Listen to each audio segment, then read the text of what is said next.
recurrente que es la fotosíntesis, y es la energía solar que llega al planeta, y allí donde hay agua y tierra fértil y vegetales, pues comienza un ciclo de la vida recurrente porque es renovador, se da una y otra vez. Es la magia del volver a empezar, del volver a nacer. Pero también hay otros recursos que han estado afectados por la radiación solar hace miles de años, que eran grandes árboles, grandes animales que quedaron sepultados y se carbonizaron durante mucho tiempo, y es lo que nosotros llamamos combustibles fósiles.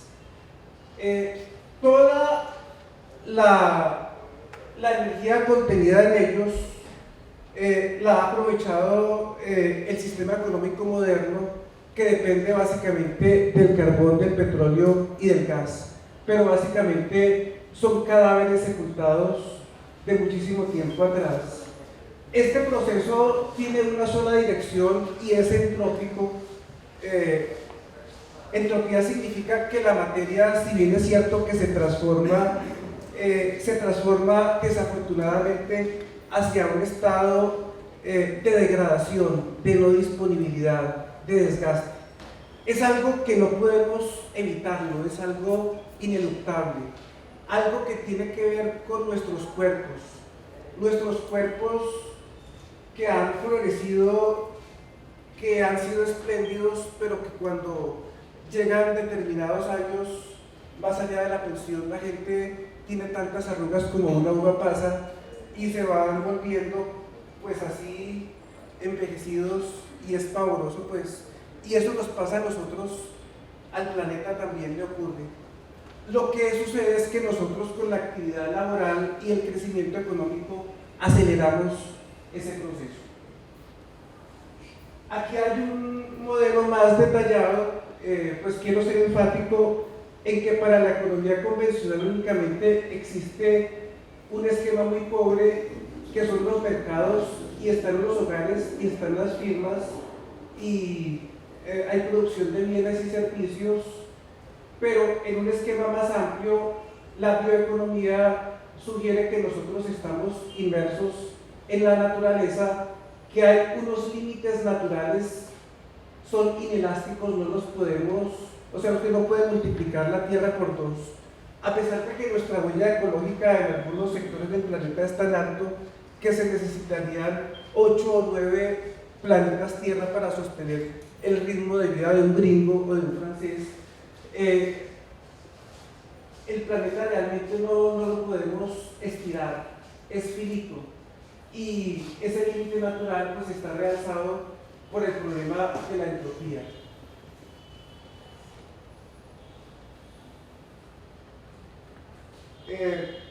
¿Cuál sería la alternativa? Pues porque no solamente se trata de criticar, sino de poner acento en empezar un modelo distinto.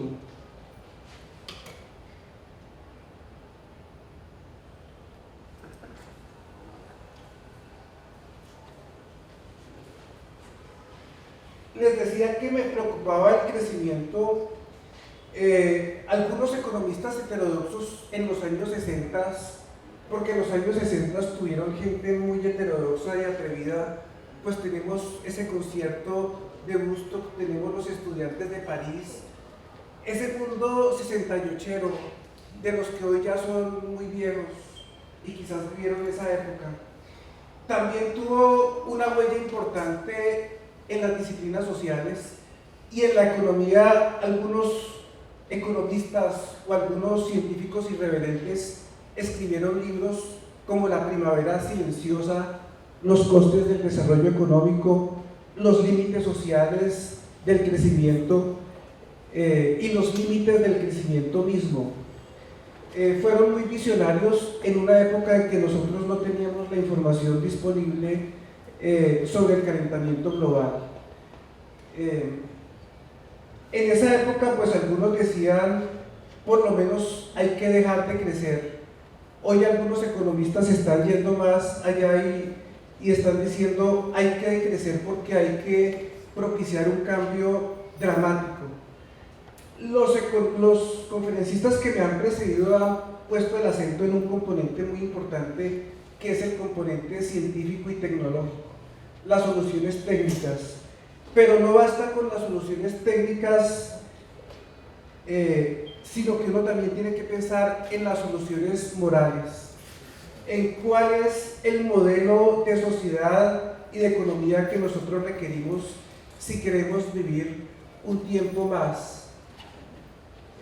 Y un tiempo más, pues, es la perspectiva de la especie en el planeta, de la humanidad. Porque tal como estamos, el planeta pues está muy afectado por todas las cosas que nosotros hemos hecho. Habría que proponer una transición energética, y esto significaría un abandono en la extracción y combustión de carbón, petróleo y gas. Esto es muy importante, y hay mucha hipocresía al respecto. El hipócrita de Obama, pues porque él fue uno de los firmantes del Acuerdo de París en el 2015, pero antes que el gritón de Donald Trump, Obama logró hacer a Estados Unidos otra vez grande. No lo manifestó, no vociferó, pero si ustedes miran las cifras de extracción de petróleo en Estados Unidos, se dispararon ostensiblemente gracias a la técnica del fracking. Estados Unidos hizo uso de sus reservas de petróleo y gas no convencionales, y con la técnica del fracking multiplicó la extracción y sobrepasó esos picos que había tenido en los lejanos años 70. Pero pues al costo ambiental de un planeta pues que está sobrecalentado por los gases de efecto invernadero. El tema de las hidroeléctricas también es complicado, porque estas alteran el curso de los ríos, alteran el microclima y son una manera de privatizar el agua. Hay que promover el uso de energías limpias, renovables, energía solar, eólica, y hay que promover el uso de comportamientos y de técnicas que nos exijan a nosotros más ejercitación.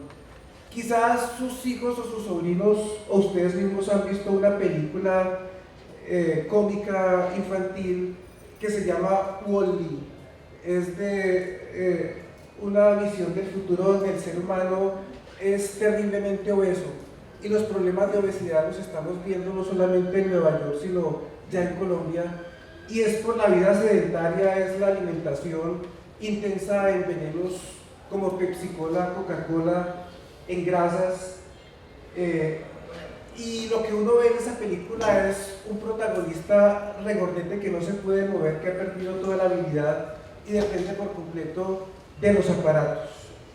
Eso es un escenario muy factible que se está dando, porque la gente es inútil y no hace pues esa ejercitación. Nosotros somos seres que caminamos, pero no lo hacemos. Una manera de castigar a los estudiantes en la universidad es llevarlos al Cerro de Monserrate, y no me dan el gusto, a pesar de la edad que yo tengo, pero no suben al mismo ritmo que yo.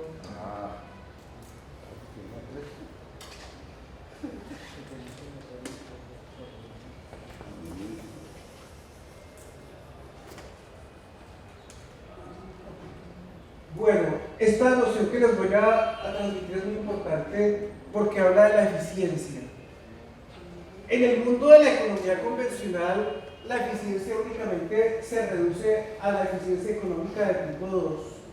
Desde Adam Smith, desde David Ricardo, se presiona porque seamos más rápidos en las tareas. Hay una obsesión con la economía de tiempos y movimientos, producir más bienes y servicios por unidad de tiempo. Pero esto hace abstracción del tema ambiental. Los ecologistas son más sensibles y para ellos existe una eficiencia ecológica del tipo 1, y es más bien minimizar o reducir el gasto de recursos naturales, porque estos son finitos y si son reproducibles pues no se van a reproducir de una manera eterna. nosotros desafortunadamente tenemos la tendencia de sobreexplotar, de acelerar los procesos productivos. La noción de excedente económico es engañosa. La noción de revolución agrícola y de revolución verde son engañosas. Si uno lee los textos de Harari, el historiador de origen israelí, se da cuenta de qué implicó el advenimiento de la agricultura. Si uno mira los textos de autores que hablan de la seguridad alimentaria, pues ve las implicaciones de que nosotros tengamos una dieta intensiva en carne, en pollo, porque nosotros aparentemente producimos un excedente en términos de carnes, pero eso ha implicado la extinción de una cantidad de especies y también implica inseguridad alimentaria, porque para criar vacas y pollos y cerdos pues se necesitan no solamente extensiones de terreno, sino vegetales y agua, y es muy costoso. Es exquisito pues un filete de cerdo, una porción de pernil, pero los costos ecológicos son muy grandes. Entonces, un mundo que sea más factible sería un mundo sin combustibles fósiles, sin extracción de petróleo, gas, etcétera, y con un cambio radical en la dieta, consumir menos carne.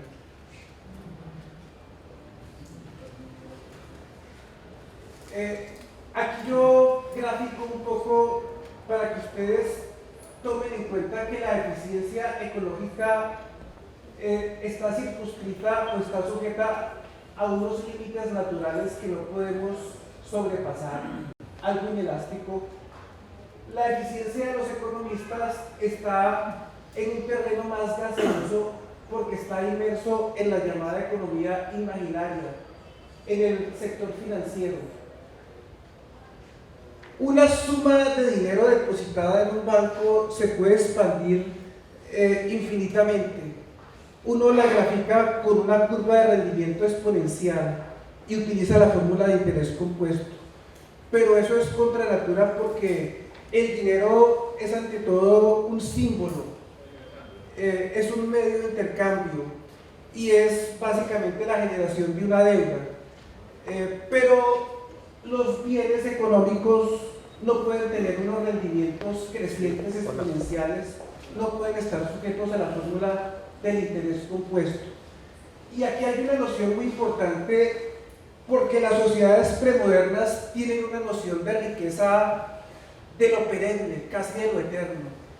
Cuando usted mira las pirámides y los castillos, pues usted ve una riqueza que va a perdurar para siempre, y es la ostentación, es el poder de los reyes y es el homenaje a los muertos.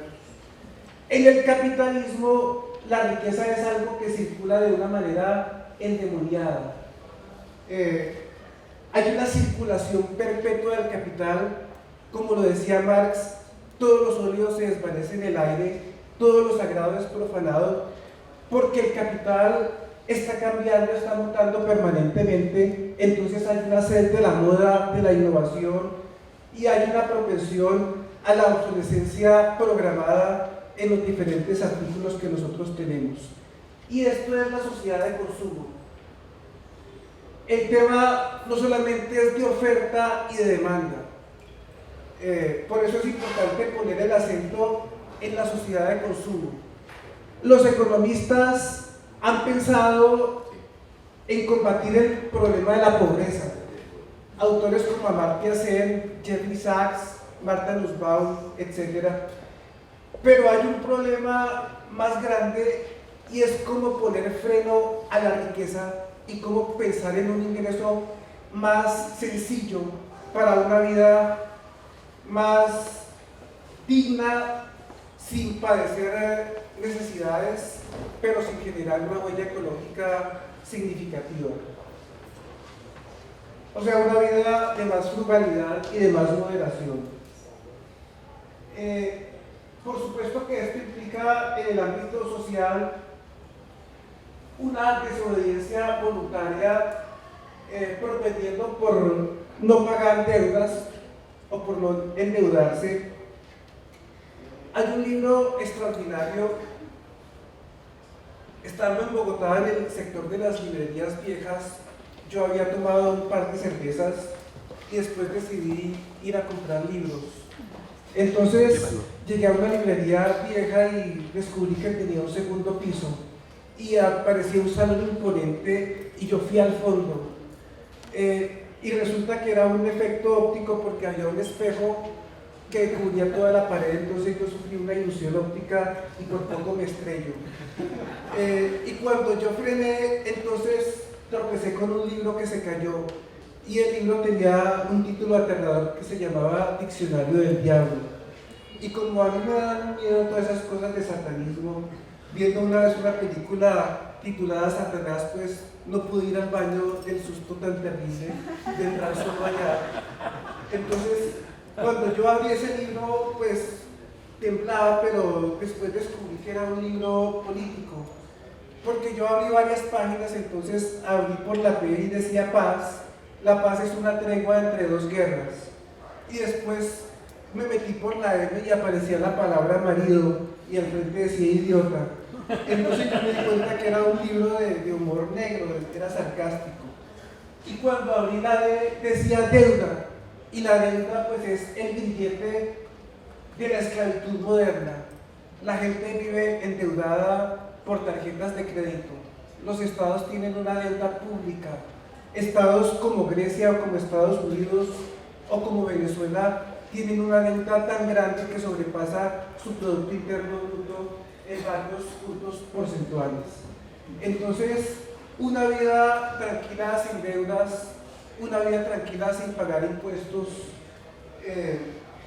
y una vida, ¿por qué no?, de 21 horas semanales, porque la gente trabaja demasiado.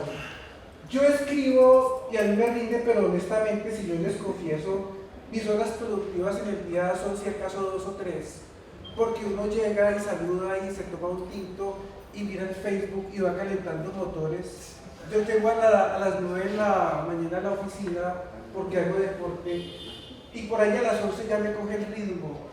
Y luego por la tarde pues uno echa la siesta, en Bogotá es difícil echar la siesta, aquí ustedes se pueden devolver a la casa, pero a mí me toca en la oficina y sentado y simulado, porque las distancias son grandes en Bogotá y yo sin embargo echo una siestecita y ya por la tarde después de otro tinto bien cargado voy cogiendo ritmo. O sea, honestamente uno no es productivo todo el tiempo porque uno no es una máquina. Y los trabajos dependen del placer, de la inspiración. O sea, lo más importante es el sentido de la vida, es el gozar, y eso implica tiempo. O sea, es un contrasentido cuando la gente tiene escasez de tiempo y cuando no puede disfrutar de algo. Algo para que sea rico pues tiene que durar. Yo recuerdo cuando visitaba por ejemplo el Parque de los Nevados con algunos profesores, y uno necesitaba varios días, pues porque es un paisaje imponente, porque uno tiene que contemplarlo y porque pues uno se merece un tiempo para gozar la vida. Básicamente son esas las apreciaciones, y esperaría alguna controversia, algunas preguntas. Sí, entonces vamos a pasar el micrófono. Agradecido con usted, profesor Freddy, por su intervención. ¿Alguien tiene alguna pregunta? Yo la llevo hasta allá este micrófono. Allí, Daisy. Tenemos 10 minutos para eso. Bueno, muchas gracias, profesor. La verdad que quedo perpleja y me pongo a revisar las propagandas que ahorita están saliendo de no tener hijos es la mejor forma de respetar el planeta o de defender el planeta. Y entonces hay unos que están a favor, entonces sí, no tener más hijos, otros de pronto que están esperando. Entonces siempre hay una controversia, ¿no? Como una paradoja en este ejercicio. Recientemente vimos que el gobernador de Nariño, parece ser, y alguien que me ayude, declaró como sujeto de derechos al territorio. Entonces, digamos que eso es como romper y salir de la caja y romper el paradigma de que el territorio es del Estado y puede hacer lo que quiera con su territorio. Lo otro es el mito de la productividad frente a la tecnología. El año pasado se hicieron unas mesas de trabajo, la de ADR, la DRT para el plan de desarrollo desde el lado rural, y encontramos algunos campesinos, bueno, varios, pensándose en los cultivos orgánicos, en todo esto de protección ambiental, pero un ingeniero de estas instituciones decía: es una locura pensar en lo orgánico para multiplicar y para volver productivo el campo. Entonces aparecen nuevamente las paradojas, o sea, producimos más para la cantidad de gente que tenemos, nos vamos al orgánico y digamos a una escala de productividad se reduce. Y lo otro es, ya nosotros que estamos aquí pasados más de 20 años, yo creo que no hay ningún pollito por acá, pues intentar cambiar eso, nos tocaría también llevarlo a escala hacia atrás para empezar con los jóvenes, porque creo que es entre todos que tenemos que salvar este planeta, sino que nos tocó los mejores momentos. Hay mucha más población con un toque de tema ambiental que está afectando, digamos, producciones que pudieran ser orgánicas en su momento. Yo estoy haciendo desde mi casa huerta, y créame que se le quita el sombrero a uno al campesino. O sea, no he sido capaz de montar la huerta orgánica debajo de unos palos que me llegaron unas garzas. O sea, no he sido capaz. Y digamos, empieza la paradoja de dónde podemos empezar como a replantearnos la existencia en este planeta. Es más o menos como que me llevo todas esas preocupaciones. Gracias, profesor. Gracias, Daisy. ¿Alguna otra persona más, doctor Julio? Yo solamente le pediría que me ayude, doctor, con su conocimiento, una definición como que pudiera yo asimilar, comprender sobre ocio productivo, no desde el punto de vista del placer, sino desde el punto de vista de una rentabilidad para un mejor estado, ocio productivo. Bueno, empecemos por lo segundo. Sí, está abierto. Está más fácil. Sí, está más fácil. Una de las cosas que habría que abandonar sería la lógica de la rentabilidad, porque el dinero es algo que puede tener un rendimiento. Las tasas de interés que se expanden exponencialmente son inherentes al dinero, pero los recursos naturales no se pueden expandir lo mismo que el dinero. Una de las cosas que tendrían que ser abolidas es aquella de la tasa de profit, de rendimiento, de rentabilidad. Uno de los elementos que tendría que ser abolido es la lógica de la renta del suelo. Algunos dicen erróneamente países productores de petróleo, pero el ser humano no produce, el ser humano gasta, o sea, toda la economía es de gasto. Lo que nosotros hacemos es tomar cosas de la naturaleza y degradarlas.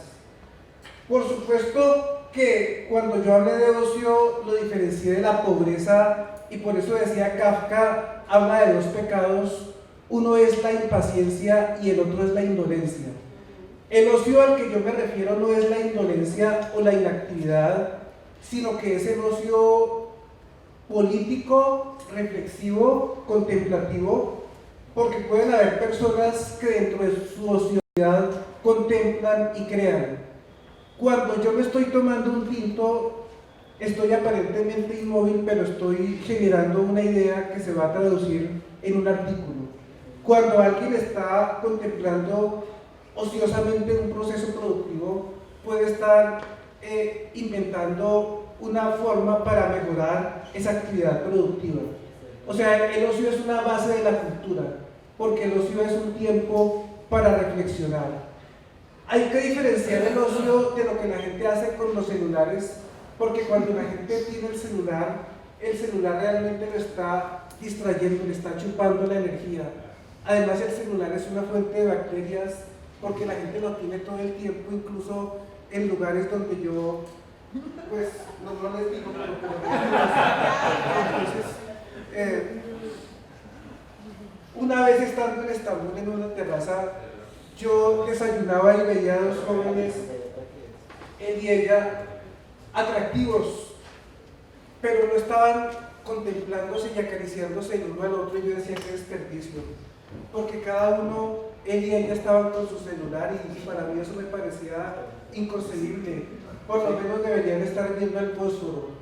Entonces, más o menos esa es la respuesta. Y para la otra pregunta, pues, tristemente, nosotros parece que en muchos contextos nos movemos ya cuando todo es tarde. O sea, el ser humano vive en una época de confort. Y nosotros nos aproximamos a una hecatombe, ya estamos sufriendo los grandes cambios y no reaccionamos. Quizás exista una esperanza con los jóvenes.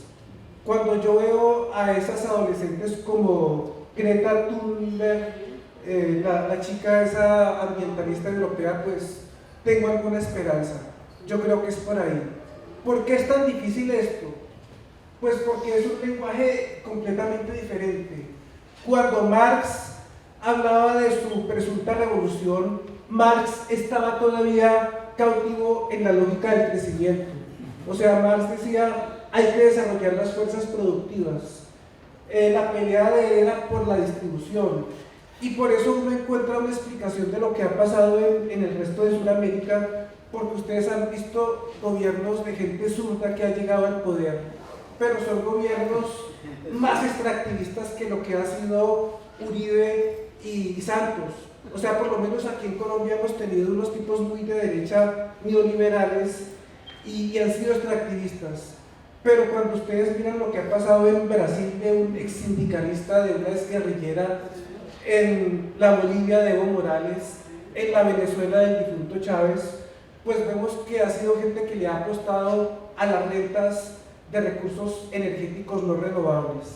Entonces por ahí no es la cosa, hay que repensar la forma como nosotros hacemos las revoluciones y los cambios sociales, y por eso es lo que ustedes están haciendo, y yo les digo, están como en su punto. O sea, es como cuando uno ve a un deportista y le dice, no crezcas, mantente ahí. O sea, ustedes tienen una ciudad que todavía es amable.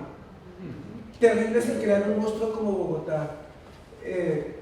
Aquí todavía es respirable, es vivible, es caminable, y ustedes en la práctica están haciendo cosas, y yo saludo eso, porque cuando uno sale a tomar el refrigerio en Bogotá, pues le dan un bizcocho, una cosa cargada de calorías y de azúcares, pero acá le dan un fruto seco, algo natural. Entonces son consecuentes con los hechos, y eso ya es un avance.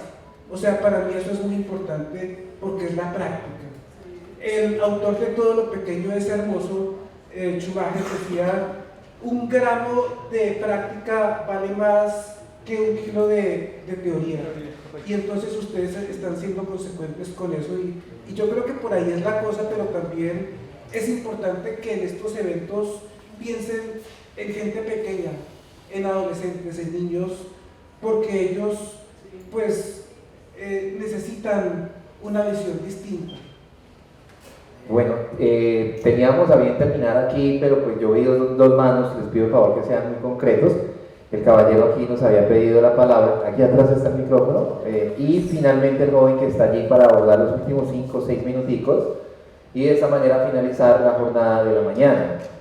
Debería ser muy, muy concreto. Y en la tarde tendremos inicio a las 2:30 de la tarde. Prepárense porque en horas de la tarde tendremos la bioeconomía aplicada, donde también tendremos 3 panelistas, tendremos 3 conferencistas, y tenemos la posibilidad también de interactuar como lo estamos haciendo en este momento a manera de foro. Entonces, finalmente, caballero, bien puedo. Muchas gracias. Comienzo por agradecerle a Freddy, me pareció de enorme importancia sus planteamientos muy claros. La pregunta mía va en esta dirección, Freddy. Usted afirma, y de una forma yo diría contundente, que frente a una alternativa sería un modelo distinto, una posible alternativa a esta utopía del desarrollo sostenible. Pero también afirma que no basta unas soluciones técnicas, tecnológicas, sino quizás morales o éticas. Frente a eso el Papa se ha expresado muy claramente, pero las cosas no cambian si las multinacionales tienen todo el poder del mundo para hacer y deshacer. Aquí no tenemos gobiernos de los estados y de los gobernantes que propician esos cambios políticos, sino que tenemos un gobierno de las multinacionales y eso es una verdad de puño en el universo.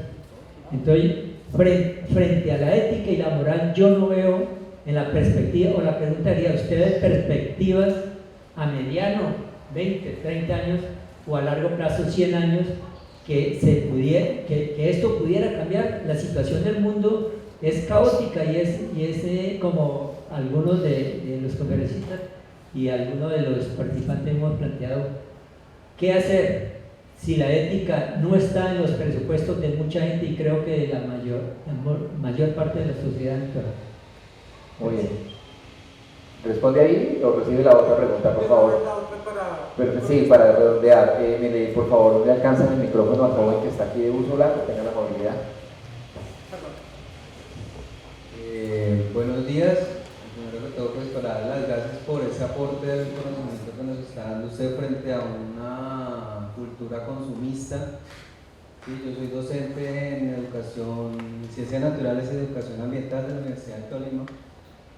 Y hay algo que me preocupa mucho como docente, es qué herramientas se pueden utilizar para salirnos de la costumbre en que estamos del mito de Sísifo. ¿Sí? Es una realidad que la estamos viviendo y que es permeable a todos, no solo del joven, del papá, sino también del mismo docente. ¿Sí? O sea, estamos viendo que tenemos una sociedad contaminada, ¿sí? Y estamos viendo que tiene muchos defectos, pero también queremos buscar alguna alternativa. ¿Qué alternativa pues podemos proponer a partir de la educación? Muy bien. Bueno, trato de responder las dos preguntas en alguna dimensión porque efectivamente son difíciles, pero voy a tratar de dar los mayores elementos. En el tema de lo sostenible es importante mirar que hay una tendencia que tuvo la mano siniestra de Henry Kissinger. Los países en un momento dado, y esa tendencia desafortunadamente se ha mantenido, han propendido por una ecuación de desarrollo sostenible sin renunciar al crecimiento. Pero las dos cosas no se pueden tener, o sea, ganar eficiencia ecológica y ser eficientes económicamente al mismo tiempo no se puede. Uno tiene que sacrificar algo. Y por eso el acento en la sociedad de consumo, y efectivamente pues aquí tenemos algo tremendo que son los poderes.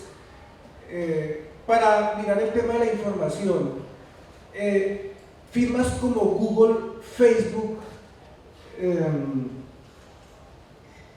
Twitter, Zara, Amazon, manejan un caudal tan grande de información que nos controla a nosotros. O sea, la realidad del gran hermano, lo que ambicionaba Stalin y Hitler, ahora está al alcance de la mano. Y cuando nosotros tenemos los celulares o los computadores y navegamos, pues estamos dando una información que va a dar a unas cuentas de datos y que va a ser manipulada con unos algoritmos, y estamos facilitando eso.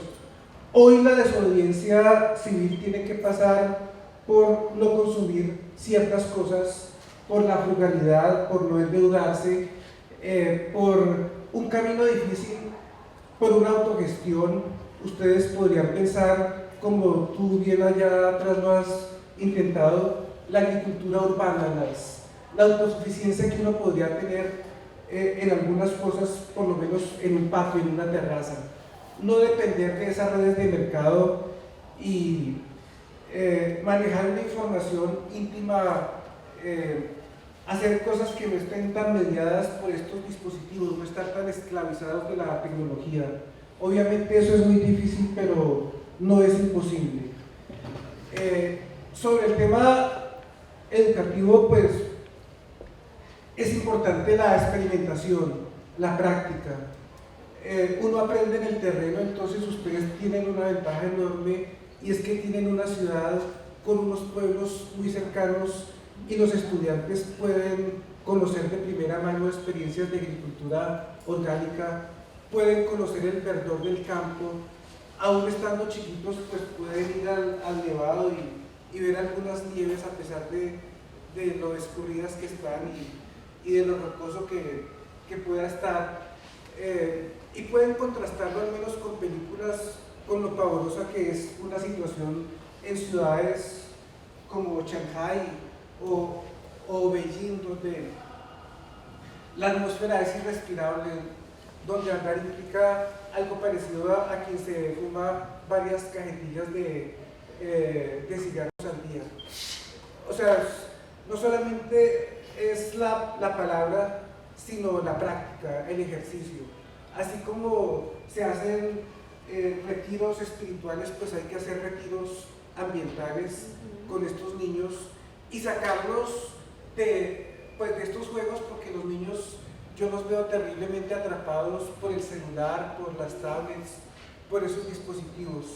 Entonces también es una terapia para ponerlos a caminar, a contactarse con la naturaleza y plantearles bien las cosas, porque uno mira con nostalgia que seguramente esas nieves que uno ha conocido de algunos nevados en unos 20 años no van a estar.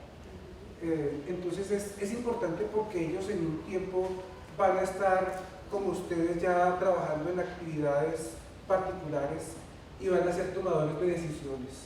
Entonces, y para mí digamos que es el público más importante porque no tienen tantos resabios y tantos prejuicios de los adultos. Pues muchas gracias por las preguntas. Como de esto quedan unas memorias, entonces ahí van a quedar algunas pistas y va a quedar el correo y todo para seguir ahí en contacto, porque la idea justamente es propagar esto a través de otras actividades. Gracias. Muchísimas gracias y finalizamos aquí. Gracias a todos y cada uno de ustedes.